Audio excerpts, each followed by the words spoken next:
네, 같이 기도하겠습니다. 하나님 아버지, 감사합니다. 오늘 하나님의 말씀을 또 우리가 읽고 묵상하면서 그 속에 있는 하나님의 뜻과 계획하심을 따라 인도받는 오늘이 되게 하여 주시옵소서. 주님이 함께 하실 줄 믿고 주 예수 그리스도의 이름으로 기도합니다. 아멘. 네, 오늘 하나님의 말씀은 사무엘상 24장 11절의 말씀, 12절의 말씀 두 절을 보도록 하겠습니다. 내 아버지여 보소서, 내 손에 있는 왕의 옷자락을 보소서. 내가 왕을 죽이지 아니하고 겉옷자락만 베었은즉 내 손에 악이나 죄가가 없는 줄을 오늘 아실지니이다. 왕은 내 생명을 찾아 해하려 하시나 나는 왕에게 범죄한 일이 없나이다. 여호와께서는 나와 왕 사이를 판단하사 여호와께서 나를 위하여 왕에게 보복하시려니와 내 손으로는 왕을 해하지 않겠나이다. 아멘. 네, 오늘 말씀은 전체 내용을 보면은 23장에서 사무엘상 23장에서 엔게디로 피했던 다윗을 잡으러 사울이 거의 근접했었는데 하나님께서 블레셋을 침공시키셔가지고 사울 왕을 다시 되돌아가게 만들죠. 그래서 그곳을 셀라 하만 느곳이라고 칭하니라. 그러면서 엔게디 요새에 다윗이 머물러 있죠. 그 이후에 사무엘상 24장에서는 블레셋을 쫓다가 사울 왕이 이제 다 쫓아냈는지 다시 돌아옵니다. 돌아와서 보고를 받아요. 아직 엔게디 광야에 있습니다. 이러는 거예요. 그러니까 엔게디 광야가 적은 수의 인원으로 뭔가 방어를 할 수 있는 최적의 어떤 요새였던 것 같아요. 그러니까 계속 그곳에 머물렀겠죠. 그래서 이제 사울 왕이 단단히 마음을 먹고 이번엔 꼭 잡으리라 하고 3,000명을 데리고 엔게디 요새로 가는데 들염소 바위로 갑니다. 이 말은 정확하게 다윗이 어디에 있다는 것을 대충 알게 된 거죠. 그래서 이 사울 왕이요, 길가 양의 우리에 이른즉 굴이 있는지라. 그 사울이 뒤를 보러 들어갔어요. 그러니까 발을 가리러 들어왔어요. 그러니까 다윗과 그의 사람들이 그런데 그 굴 깊은 곳에 먼저 와 있었던 거예요. 근데 어두우니까 저 깊은 곳에 안쪽에 있는 다윗의 무리들을 보지 못한 겁니다. 그래서 다윗의 사람들이 뭐라 그럽니까? 절호의 기회입니다. 이제 사울 왕을 죽일 하나님이 주신 기회입니다. 이렇게 얘기를 한 거예요. 그런데 다윗이요, 이 복수할 수 있는 절호의 찬스임에도 불구하고 그 여호와의 기름 부음 받은 자의 그 목숨을 내가 함부로 거둘 수 없다 하고 그의 옷 겉옷자락만 몰래 뱁니다. 겉옷자락이라는 거는 여기 이렇게 늘어진 겉옷자국이거든요. 이제 제가 반팔인데 여기에 이렇게 있는데 여기에는 이스라엘 사람의 의복에는 여기 이렇게 술이 달려 있어요. 술이 이렇게 달려 있습니다. 그거는 이제 민수기서에 보면 15장 38절에 보면 이스라엘 자손에게 명령하여 대대로 그들의 옷단 귀에 술을 만들고 청색 끈을 그 귀의 술에 더하라. 이렇게 기록하고 있습니다. 그러니까 그것을 벤 거예요. 그 술과 함께 옷깃의 끝을 칼로 살짝 벤 겁니다. 이제 그것을 나중에 그 증거로 삼기 위해서 그렇게 한 거죠. 이것을 보고 나중에 이제 사울이 굴에서 나왔을 때 잡을 수 없는 먼 곳에서 사울에게 이제 변론을 합니다. 하나님 앞에서 변론한 거죠. 그 옷자락을 증거로 보여주면서 자신의 결백을 이제 주장을 합니다. 악은 악인에게서 난다는 그 속담을 말하면서 저는 악을 행하지 아니하여 싸운데 왜 저를 죽이려고 합니까? 그러면서 이 고귀하신 왕께서 죽은 개나 벼룩 같은 그게 몇 절에 나오냐면 14절이죠. 죽은 개나 벼룩 같은 미천한 나를 잡으려고 왜 여기까지 이렇게 애를 와 오셔가지고 애를 쓰고 계십니까? 저는 하나님 앞에서 왕과 저 사이에 하나님이 재판장 되시기를 원하나이다. 나는 당신을 결코 해하려 한 적이 없습니다. 라고 말을 해요. 그러니까 이 다윗의 하나님 앞에서의 이런 고백을 들은 사울 왕은요, 다윗의 이 의로움에 압도가 돼가지고 감동을 받아요. 그래서 어떻게 되냐? 다윗아, 이것이 네 목소리냐 하고 소리를 높여 울어요. 감동을 받아가지고. 그러면서 나는 너를 학대하되 너는 나를 선대하니 나는 너보다 의롭도다. 아예 인정을 해버립니다. 그리고 맹세합니다. 나는 네가 반드시 왕이 될 것을 알고 이스라엘 나라가 네 손에 견고히 설 것을 내가 안다. 솔직히 얘기하죠. 그러면서 너는 내 후손을 끊지 아니하며 내 아버지의 집에서 내 이름을 멸하지 아니할 것을 이제 여호와의 이름으로 맹세해라. 그러니까 사울이 이 말을 하니까 다윗이 맹세를 합니다. 그러니까 사울은 집으로 돌아가고 다윗과 그의 사람들은 맹세했으니까 이제 집으로 돌아가야 되잖아요. 사울과 같이 어깨동무하고, 그죠? 뭐 왕이니까 어깨동무하면 안 되지만, 근데 다시 엔게디 요새로 돌아가요. 왜요? 사울의 말이 거짓인 것을 미치면 또 다시 자기를 죽일 것을 잘 알고 있기 때문이죠. 이 바로 내용이 오늘 사무엘상 24장의 내용입니다. 우리가 나를 괴롭히는 사람이 있어요. 그 나를 아무 이유 없이 막 괴롭히고 나를 해코지하고 나를 어떻게 하면 해를 끼칠까 계속 계획하고 겉으로는 웃고 그러면 어떻게 하겠습니까? 근데 내가 복수할 기회가 마침 딱 생겼어요. 그럼 어떻게 할 거예요? 복수는 해도 되겠습니까? 복수는 해도 되는 것일까요? 우리가 그리스도인으로서? 우리가 이 응답을 받아야 돼요. 다윗은요, 복수의 기회가 찾아왔어요. 참 기가 막히죠. 그러나 여러분 그걸 아셔야 됩니다. 복수하면요, 그 복수가 다시 되돌아온다는 거예요. 복수는 반드시 되돌아옵니다. 그걸 알아야 돼요. 복수하면 그 복수가 되돌아옵니다. 그렇기 때문에 우리는 어떻게 해야 되냐? 하나님이 그 원한을 풀어주시도록 하나님 앞에 서야 돼요. 우리가 피를 묻힐 필요가 없어요. 정말 내가 억울하다. 하나님의 공의로 하나님이 심판하십니다. 기다리면 돼요. 악인은 멸망하게 되기 때문에. 엔게디의 굴 속에서 다윗은 죽일 기회를 찾았죠. 근데 복수하지 않았어요. 하나님이 재판하실 거라고 다윗은 믿고 있었기 때문입니다. 그래서 사울의 겉옷자락만 베어서 가지고 있었던 것이죠. 내가 당신을 죽일 기회가 있었습니다. 그런데 안 죽였습니다. 라는 증거를 얻어야 되기 때문이었죠.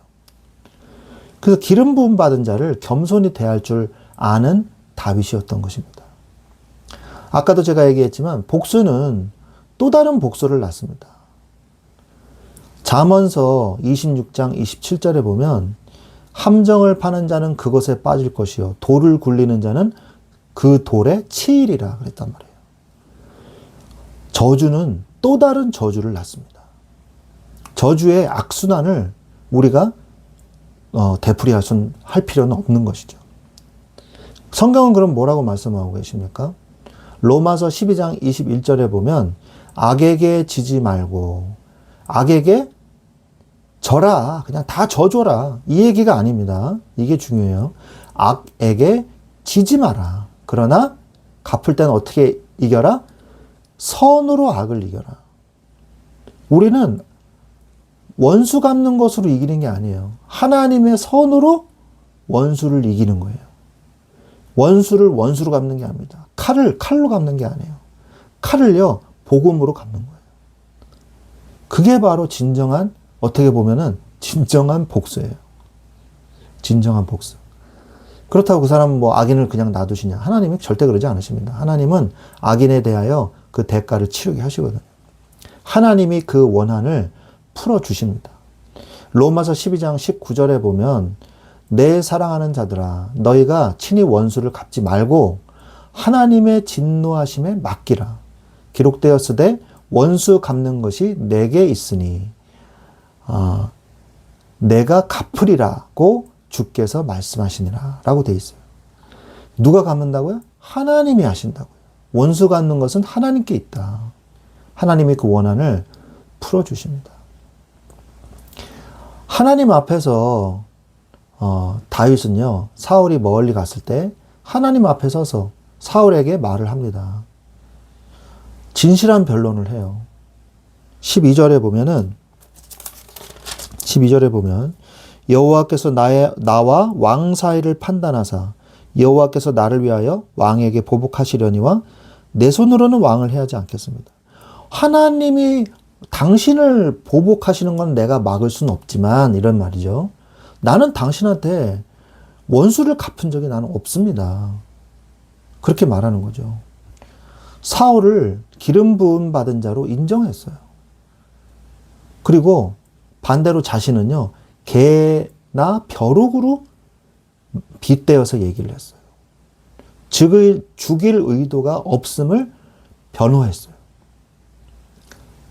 우리는요, 누가 나에게 괴롭히고 나에게 원수 같은 짓을 하고 힘들고 어려울게 할 때 나는 어떻게 해야 되겠습니까? 그럼 로마서 12장 19절에 우리가 아까 방금 읽은 것처럼 하나님이 그 원한을 풀어주십니다. 그것을 이를 갈고 우리가 막 복수심에 불타고 상처받을 필요가 없어요. 반드시 하나님이 그 사람을 멸절하십니다. 그대로 갚아주세요. 오늘 앞에 읽은 말씀에도 왕과 다윗 사이에 하나님이 계십니다 라고 다윗이 고백을 하고 있지 않습니까? 그리고 또 뭐라 그러세요? 재판장 되십니다, 하나님이. 당신과 나 사이에 하나님이 재판장이십니다 라고 말씀하고 계시지 않습니까? 하나님이 판단하시고 하나님이 갚아주실 거예요. 저는 그런 것을 많이 봤습니다. 우리가 하나님 앞에서만 서고 죄를 짓지 아니하고 하나님 앞에 떳떳하면요, 하나님은요 반드시 그 악한 죄를 저지른 자에 대해서 하나님은 반드시 거기에 대해서 하나님의 뜻을 이루십니다. 사도 이 바울도요, 자기를 핍박하는 자들을 위해서 복음을 전하지 않았어요. 예수님이 어떻게 하셨습니까? 자기를 십자가에 십자가에 매달게 하는 이스라엘 백성과 로마 병사들을 향하여 그들을 위해서 끝까지 기도하셨잖아요. 하나님은요, 이 그리스도의 사랑으로 모든 원수들을 사랑하고 도와주라고 말씀하고 계십니다. 그러나 그것에 대해서 끝까지 회개하지 않는 자들에 대해서는요, 하나님이 그 원수에 대해서 공의로 갚아주신다는 것이죠.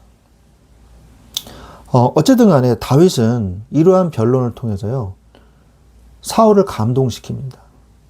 원수도 감동시키는 역사가 일어나는 거예요. 우리가 하나님 앞에 서잖아요? 그러면 하나님께서 모든 것들을 다 정리해 주십니다. 다윗의 말을 듣고 사울은 일시적인 회심을 해요. 그래서 잠깐의 진심을 이야기합니다. 네가 진짜 왕이 될 거야. 이렇게. 제일 듣기 싫어했던 말인데 자기가 본인으로 얘기하죠. 본인 입으로. 그러면 사울은 왜 그랬을까요? 사울은 왜 다윗을 그렇게 죽이려고 했을까요? 여기에서 그 이유가 정확하게 나옵니다. 뭐냐? 사울의 본질은요, 두려움이었어요. 두려움. 어떤 두려움이요? 바로 맹세하게 한 게 뭡니까? 너는 내 후손을 끊지 아니하며 내 아버지의 집에서 내 이름을 멸하지 말라. 그리고 자기 후손들이 보복당할까 봐 두려웠던 거예요. 죽을까 봐. 다윗의 왕권을 차지하면 자신의 가족들을 다 이제 숙청할까 봐. 그게 두려워가지고 이렇게 죽이려고 혈안이 돼 있던 거죠. 다윗의 본질은요, 하나님을 믿는 믿음인데 사울의 본질은 두려움이었어요. 두려움. 죄인은 항상 두려움에 떱니다. 진정한 회개는 아니었어요. 그래서 다시 죽이려고 했죠. 악신 들린 자는 어쩔 수가 없어요. 이게 불신자의 인생이에요. 잠깐 정신이 들었다가도 진정한 회개를 하지 아니하면요, 예수 그리스도를 믿지 않으면 불신자의 이 회심은요 어쩔 수가 없는 거예요. 잘못했습니다. 그냥 다시 돌아가요. 다시. 오늘날의 불신자의 모습과 똑같죠. 걱정과 불안과 염려가 그들을 두렵게 만드는 거예요. 그리고 다시 악신이 역사하면 다시 옛날로 돌아가는 거죠. 성경에도 말씀하고 계시죠. 마태복음 12장 43절 45절에 보면 하나님을 믿지 않는 자들의 마음 속이 바로 마귀들의 집이라고 말씀하고 계세요. 보면 더러운 귀신이 사람에게서 나갔을 때 그렇게 시작하죠. 그러면서 그 사람이 그보다 더 악한 귀신 7을 데리고 들어가니 그 사람이 나중 형편이 전보다 더욱 심하게 되느니라 그러거든요. 내가 나온 내 집으로 돌아가리라 그랬다면 내 집으로, 내 집이 어디니까 하나님 이미 없는 불신자의 마음 속을 마귀가 자기 집이라고 말하고 있어요. 성경에 보니까.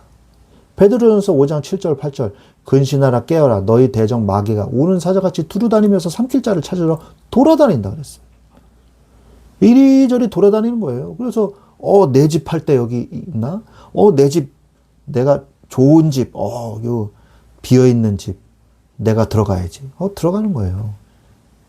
인간의 허락도 안 받고. 이게 바로 불신자의 모습이거든요. 잠깐의 행복은 있어도요 다시 두려움에 시달립니다. 지옥 연습을 하는 거죠. 지옥 가기 전에. 아주 맹훈련을 하는 거예요. 지옥 가기 위해서. 계속 시달리는 거죠. 사울이 다윗을 죽이려고 한 이유는요. 자신과 자신들의 가족들의 생명의 위협에 대한 두려움. 이게 평생을 괴롭혔고 악신이 사울을 괴롭혔던 거예요.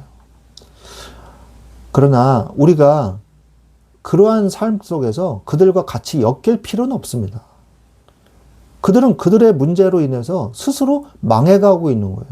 그리고 하나님의 자녀들을 끌고 들어가고 싶은 것일 뿐이거든요. 우리는 거기에 동조할 필요가 없어요. 그러므로 우리는 원수 갚는 마음으로 그들과 함께 똑같은 그 삶의 방식을 따라갈 필요가 없는 거예요.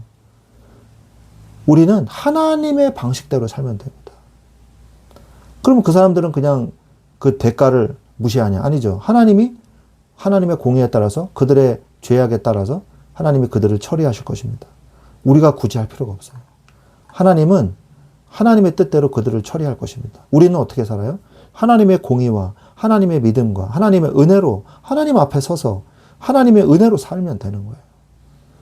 여러분들이 오늘 원수를 갚을 것인가? 복수는 해도 되는가?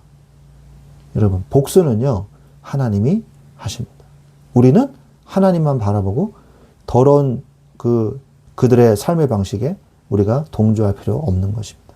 오늘도 불신자의 삶의 방식이 아니라 하나님 자녀의 삶의 방식으로 승리하시기를 주 예수 그리스도의 이름으로 축원드립니다. 기도하겠습니다. 하나님 감사합니다. 우리가 불신자의 삶의 방식대로 원수를 갚고 또 원수를 받는 그런 인생이 아니라 하나님의 자녀의 복음의 방식대로 삶을 살아갈 수 있도록 인도하여 주옵시고 원수를 사랑하며 그들을 도우며 그들을 복음으로 이끄는 자들이 될 수 있도록 축복하여 주시옵소서.